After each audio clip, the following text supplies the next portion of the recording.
I'm here with my colleagues from the Mary Robinson Foundation Climate Justice to say this is a people-centred issue, and those most affected and having their livelihoods undermined are the least responsible, and they need urgent decisions. They need decisions on loss and damage. They need decisions on finance, and we need to appeal to leadership. So we have a declaration on climate justice which was put together by a representative high-level committee, but actually it represented also Indigenous and the trade union movement and academia, as well as former heads of state and other leaders. And we are promoting that declaration because it puts people at the centre. And yesterday morning we had a breakfast meeting with different generations and different interests of the Troika Plus of women leaders who had such a success in Doha last year in getting gender balance into the agreement, and youngos who want us to think more about intergenerational justice and equity. And we had business representation, we had Council of Churches represented. And the more I see the fact that we're not making enough progress here, we had low expectations, but they're even possibly being lowered. And the urgency is there, so we must get to leadership at a higher level. Why is gender balance so important? You look at how much need there is for funding for all sorts of humanitarian projects, and you wonder whether, talking about gender is really worth the cost. Why is it so important? Why do you think it's worth the money? Gender is absolutely crucial, and that is one good news story, that we're making progress, as we did in Doha, getting gender balance into the COP itself, getting it in as an item on the agenda. Why? Because if you look at how poverty is being undermined by climate change, food security, water, who takes the responsibility in the family and in the community? So it's affecting women, and women are the agents of change on this issue, and the gender dimensions are huge. And in fact, if we put more emphasis on the importance of recognizing the role that women play, we will make more progress. I'm on the advisory board of the Scale Up Nutrition, and we now have a gender subgroup that recognizes that it's all about women's role in nutrition, in food security, and women being able to make the changes. So we need women at all levels of leadership. And I was just saying this morning at the women ministers and leaders on gender that actually gender is the one issue that is moving forward, including here in Warsaw. There was a very good workshop. The GCA is doing very well in making sure that the decision on gender balance is now being implemented in delegations and at all levels. I have met a number of women here at this COP who said, if it wasn't for that decision, I wouldn't be here. I'm here because now we have more gender balance in our representation. It's nice to know that there's something going well somewhere. Something's changed. Yeah, but in the corridors here there's a lot of frustration, yeah. Especially from young people. Why do you think that the younger generation are so angry? I think the frustration isn't only young people. There are some elders who are pretty frustrated too. But why wouldn't young people feel even more angry? Because they are increasingly aware that this is their lives. It's happening now, and it's going to affect them for the rest of their lives. It's going to affect the children and grandchildren of all of us here, who are at the stage of having a next generation to worry about.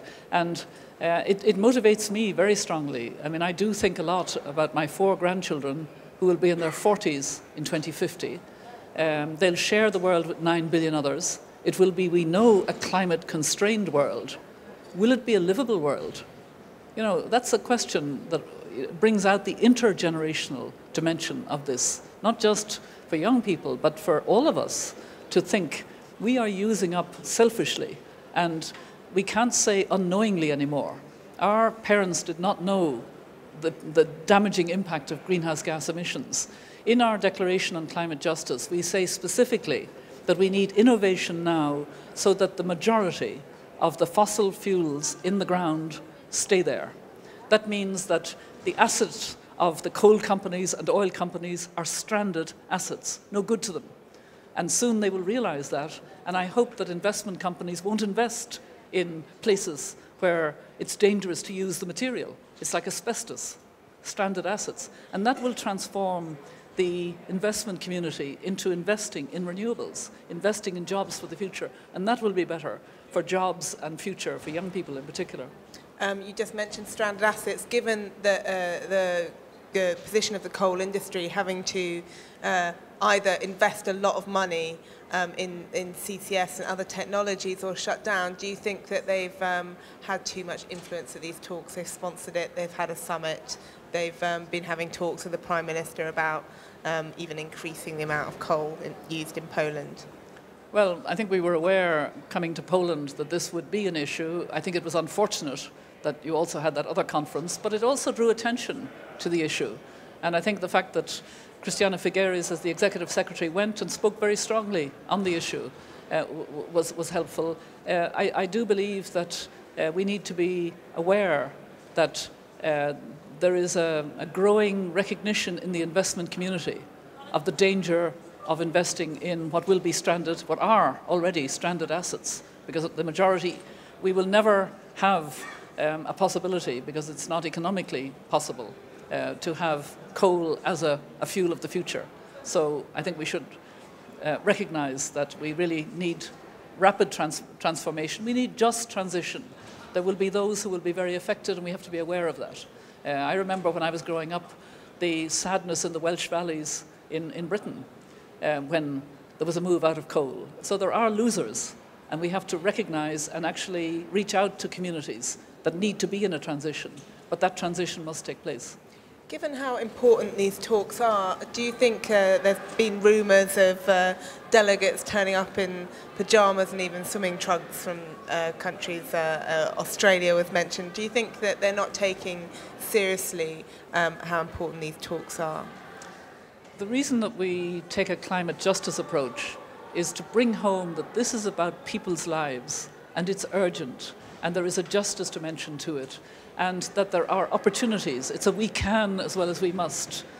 We can change people's lives. We can affect the lives of millions of people who don't have access to electricity, who have kerosene, which is subsidized in a lot of countries. And I understand that they're trying to help poor families, but actually they're not, because kerosene is a horrible and dangerous substance to use for lighting. So we can have a cleaner energy for people. We can have clean coke stoves for the 2.7 billion who don't have that. The fact that there are countries, industrialized countries, moving in the wrong direction at the moment is truly shocking. It's so short-sighted. It's so unrelated to the fact that we need a human solidarity. We need to think about mitigation, adaptation, loss and damage. We saw in the Philippines a country that has learned to adapt, and people who went into shelters, and the shelters had their roofs blown off and their houses are destroyed. And so they need a solidarity that goes beyond immediate humanitarian relief, that is institutionalized, as I hope will happen here in Warsaw. Do you think it's possible to have a loss and damage mechanism, though, given that it could be endless cost if it includes compensation, or indeed if it doesn't? How can you control such a mechanism? Well, it was good that this was the decision in Doha, that this would be the issue discussed here in Warsaw.